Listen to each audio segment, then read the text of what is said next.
ধরুন আপনি কোনো একটা রাস্তা দিয়ে আপনি চলছেন, হঠাৎ করে আপনি রাস্তা হারিয়ে দিলেন। কি করলেন?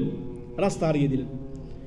আপনার গন্তব্য ছিল কোনো একটি জায়গা আপনি যাবেন, এটা আপনার গন্তব্য ছিল, হঠাৎ করে আপনি রাস্তা হারিয়ে দিলেন। কি করবেন এখন?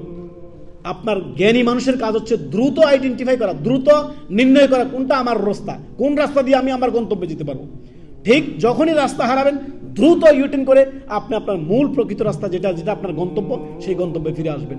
ঠিক তওবা হচ্ছে এমন, যখনই পাপ হবে দ্রুতই আল্লাহর দিকে প্রত্যাবর্তন করবেন। দ্রুত কোন একটি আপনার অন্যায় হয়ে গেছে, কোন একটি গুনাহ হয়ে গেছে, দ্রুত আপনি তওবা ইস্তেগফার করে, তওবা মানে আল্লাহর কাছে ক্ষমা চাওয়া, ইস্তেগফার মানে তওবা ইস্তেগফারের মধ্য দিয়ে নিজেকে পরিশুদ্ধ করা, পরিষ্কার পরিচ্ছন্ন করা। অতএব সতর্ক সাবধান আমাদেরকে থাকতে হবে, তওবা করে সর্বাধিক আমাদের নিজেদেরকে আপডেট রাখতে হবে। আল্লাহ তাআলা কি বলছেন? ফাকুল তুস্তাগফিরু রাব্বাকুম ইন্নাহু কানা গাফফারা ইউরসিলিস সামাআ আলাইকুম মিদরারা। যে মানুষ তোমরা তওবা করো, তওবা করলে তোমাদের রবকে, আল্লাহকে তোমরা সবসময় কি করবে?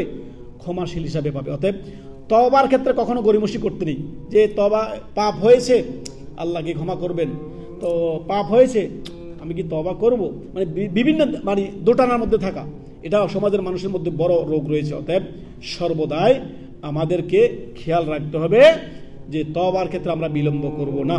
পরিশেষ